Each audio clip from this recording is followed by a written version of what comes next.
ดอุดมรุ่งเรืองน้ำตาเจ้าในบุญธรรมสาวเขาปวงเชียงใหม่ปกครองเมืองฟ้าทุ่มเทแรงกายแรงใจทุกชาติพันธุ์รวมใจรักษา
สาธุชนญาติโยมท่านพุทธบริษัททั้งหลายวันนี้รายการธรรมประทีปส่องต่างก็ได้มาพบปะกับพ่อแม่พี่น้องศรัทธาสาธุชนญาติโยมแห่งครั้งหนึ่ง วันนี้เป็นวันอังคารที่ 4 เดือนตุลาคมพุทธศักราช 2565 ซึ่งตรงกับเดือนเกียงเดือเดือน11ใต้ขึ้นเก้าค่ำอย่าจมนะเดือนเกียงขึ้นเก้าค่ำก็วันนี้บรรยากาศท้องถิ่นก็ยังมืดๆขึ้นอยู่แต่ทางกรมอุตุนิยมวิทยาก็บอกว่าวันนี้ทาง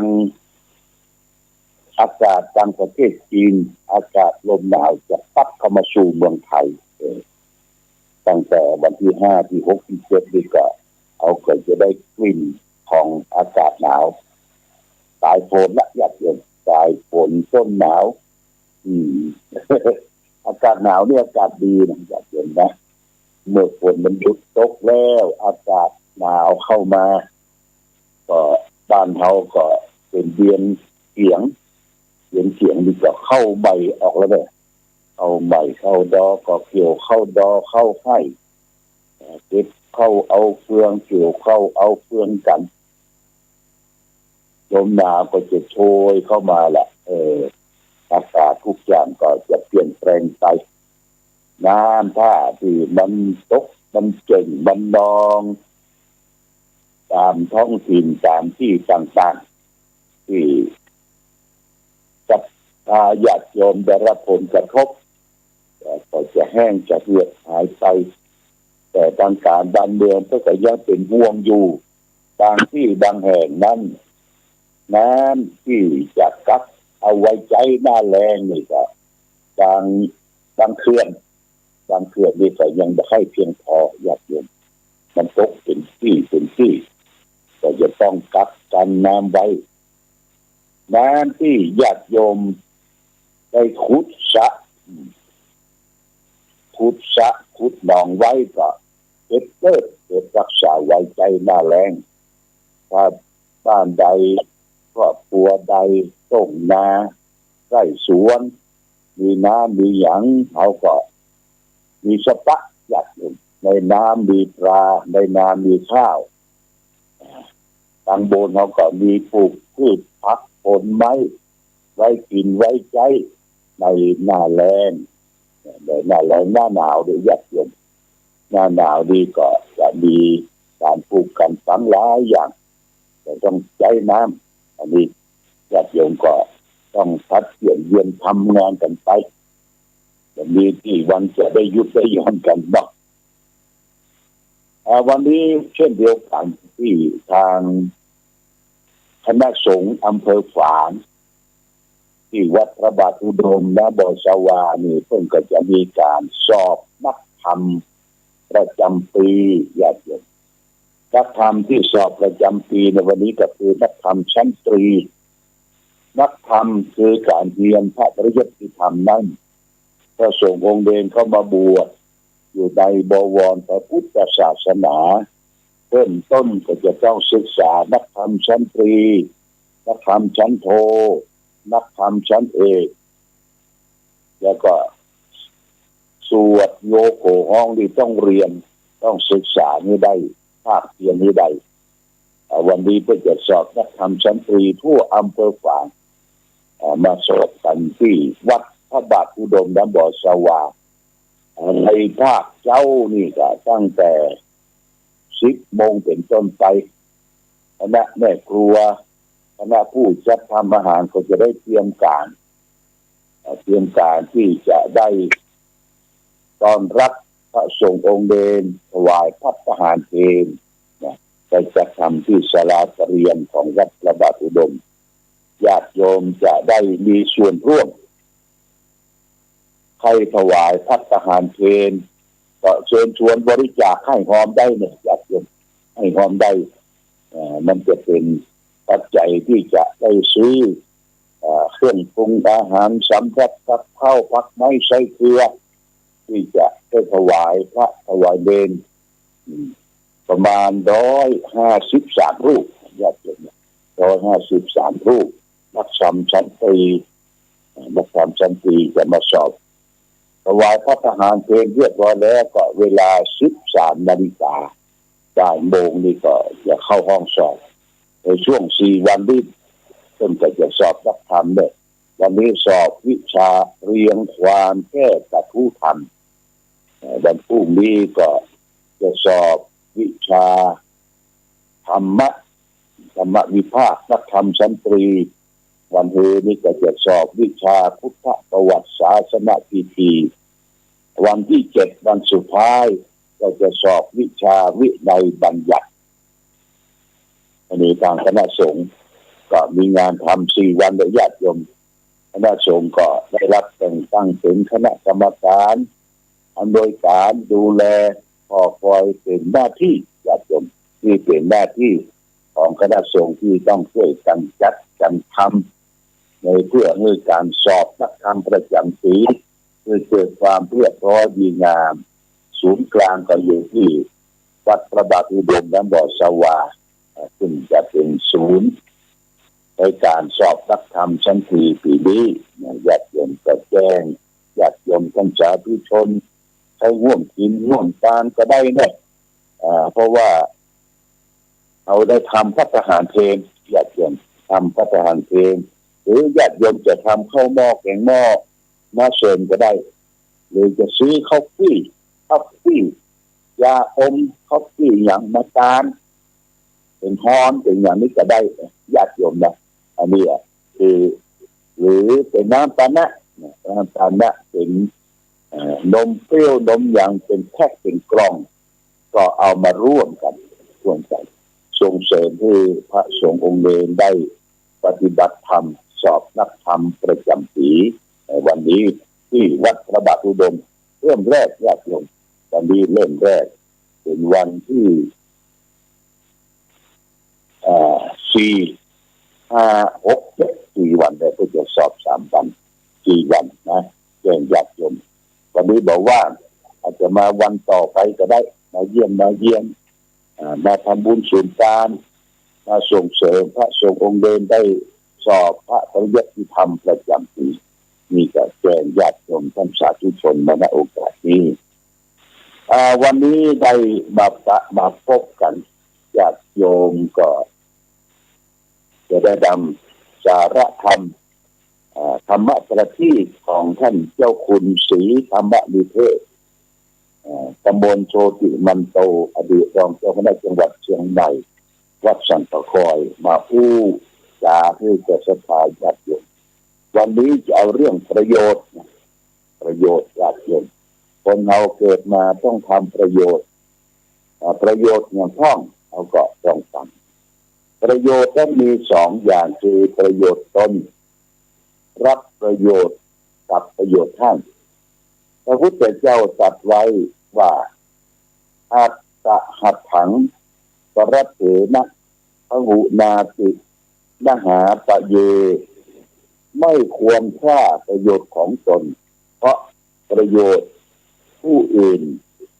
แม้มากนี่บอกของเขาคือบอกควรฆ่าประโยชน์ตนนี่ก็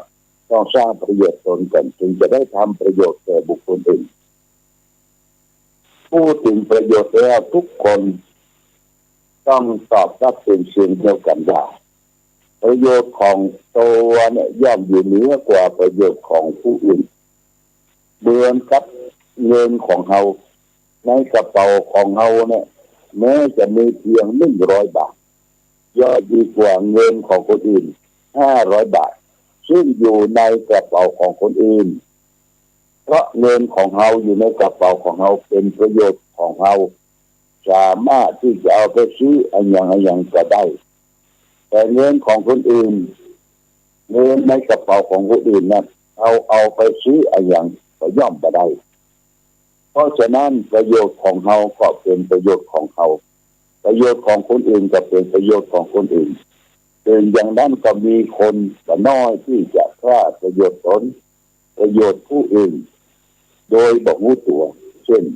หน้าที่ของตัวบ่เอาใจใส่แต่ไปดูแลเอาใจใส่ของผู้อื่นเรียกกันว่าเข้าก่ายหน้าที่ของผู้อื่นหน้าที่ของตัวก็เสียไปหน้าที่ของผู้อื่น ก็ดีขึ้นคนเฮานี่ก็แปลกเรื่องของตัวบ่สนใจถ้าเป็นเรื่องของคนอื่นก็หูพึ่งนะญาติโยมเป็นอู้หยังว่าซิดว่าหวยแช่เข้าไปใกล้ก็ถามว่าอู้หยังนะ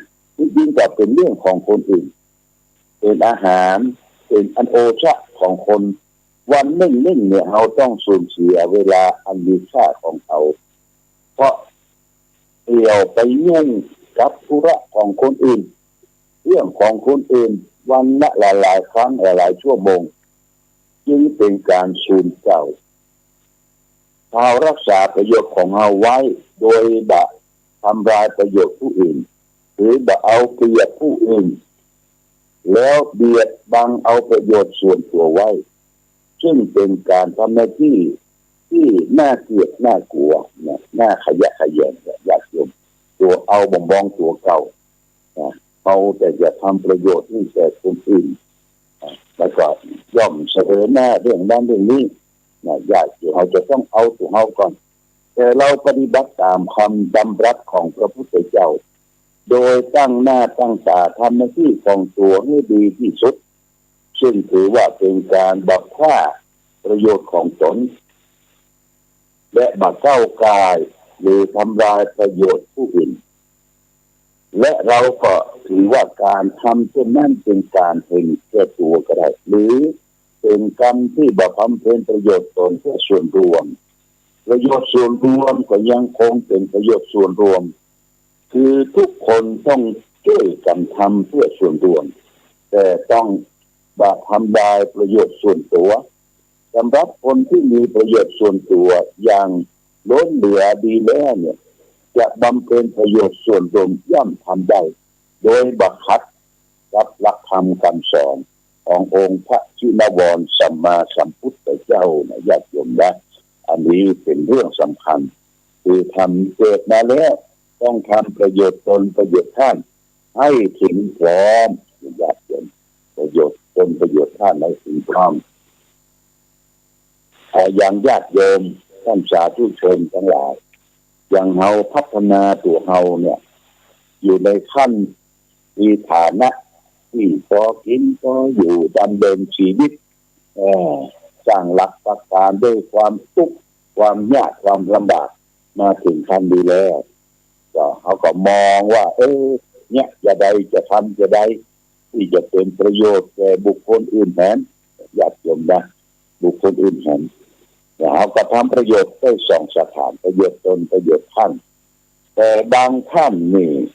ประโยชน์ตนแบบทำชอบไปทำก้าวไก่ทำประโยชน์คนอื่นนะตัวเองที่นอนอย่างมุ้งกระต่ายที่นอนตัวเก่านะมุ้งยุ่งอย่างยุ่งกระต่ายชอบไปปวดไปโชว์อย่างนี้มันผสมกับฐานะที่เขาได้ทำประโยชน์ตนเพราะฉะนั้นประโยชน์ตนนี่ก็ต้องทำนะประโยชน์ตนนี่เช่นว่าถ้าเขาแบบนี้อย่างเขาก็มั่นขยันมั่นเพียรเบี้ยหาเงินเก็บหอมรอมริบสร้างมิตรสร้างเพื่อนสร้างฝูงให้ดีก็จะทำงานด้วยความซื่อสัตย์สุจริตประโยชน์ตนพร้อมแล้วก็ทำประโยชน์ให้แก่บุคคลอื่นโดยเฉพาะอย่างยิ่งในทางพระพุทธศาสนาญาติโยมโดยมีศรัทธาในพระพุทธศาสนาและก็มีศีลมีความมั่นคงเพื่อแผ่จาคะให้ทานแก่บุคคลอื่นแล้วก็พัฒนาตนเองพร้อมแล้วก็พัฒนาคนที่อยู่ใกล้เคียงทำประโยชน์คนอื่นเพื่อจะได้ไปพร้อมกันนะญาติโยมเพราะฉะนั้นประโยชน์ตนประโยชน์ท่านจึงเป็นสิ่งสำคัญฝากไว้เป็นหลักคิดให้แก่ศรัทธาสาธุชนญาติโยมโอกาสในวันนี้โดยวันนี้ก็ใกล้จะออกพรรษาเด้อญาติโยมใกล้ออกพรรษาวันที่11นี่เขาจะมีการตักบาตรเทโวโรหณะญาติโยมนะตักบาตรเทโวโรหณะวันที่11พระภิกษุสงฆ์สามเณร72รูปนะจ จะได้อาราธนาพระภิกษุสงฆ์สามเณร72รูปเวลา6 โมงมารวมกันที่วัดพระบาทอุดมน้ำบ่อสวา7 โมงก็ลงที่บันไดนาคทางใต้โดยมีขบวนรถนี้ก็รถจะได้อัญเชิญพระพุทธรูปทรงบาทนำหน้าออกรับบิณฑบาตเทโวโรหณะในญาติโยมท่านสาธุชนบอกว่าใกล้วัดไก่เตรียมตัวใส่บาตรปี2มาผ่านมาพ้นมาเป็น2 ปีแล้วไม่ได้ทำบุญตักบาตรเทโวโรหณะต้อนรับองค์พระสัมมาสัมพุทธเจ้าที่เสด็จลงจากสวรรค์ชั้นดาวดึงส์ที่นี้ทางวัดพระบาทอุดมโดยอบรมประชาชนประจำอำเภอฝางโดยอบรมประชาชนประจำตำบลก็จะได้ออกรับบิณฑบาตโดยพระสงฆ์จำนวน72รูปเท่ากับพระชนมายุของพระบาทสมเด็จพระเจ้าอยู่หัวพระวชิรเกล้าเจ้าอยู่หัวรัชกาลที่10อายุเป็น72ย่างญาติโยมร่วมกันทำบุญตักบาตรวันแรมเบื้องค่ำตรงกับวันที่11วันที่11วันแรมเบื้องค่ำเตรียมข้าวสารอาหารแห้งขนมดำเนยใส่บาตรเทโวโรหณะตักบาตรเทโวโรหณะพระเจ้าประสงค์จำนวน72รูปมีก็ประชาสัมพันธ์ญาติโยมบอกว่าใครมารอกันที่ถึงวัดพระบาทอุดมทางบันไดนาคด้านใต้ญาติโยมก็ขอเชิญชวนญาติโยมท่านสาธุชนทำบุญตักบาตรเทโวโรหณะเป็นปีนี้ก็จะเดิมแล้วเพราะว่าโควิดโรคภัยทั้งหลายก็จะจางหายไปเอาก็มาร่วมทำบุญเพื่อเป็นสิริมงคลแก่ตนแก่ตัวเพื่อเปิดโลกกระทัดเปิดบุญเปิดกุศลเปิดความสุขเข้าสู่ตนสู่ตัวของเราต่อไปเอาละวันนี้รายการธรรมะประทีปส่องตามได้มาพบศรัทธาญาติโยมท่านสาธุชนทั้งหลายก็พอสมควรแก่กาลเวลารายการธรรมะประทีปส่องต่างก็ต้องขอลาก่อนขอผู้ฟังจงตั้งมั่นจิตหันษาด้วยธรรมะขององค์พระพุทธาได้นำพาให้เกิดความสุขสงบเย็นขอเจริญพร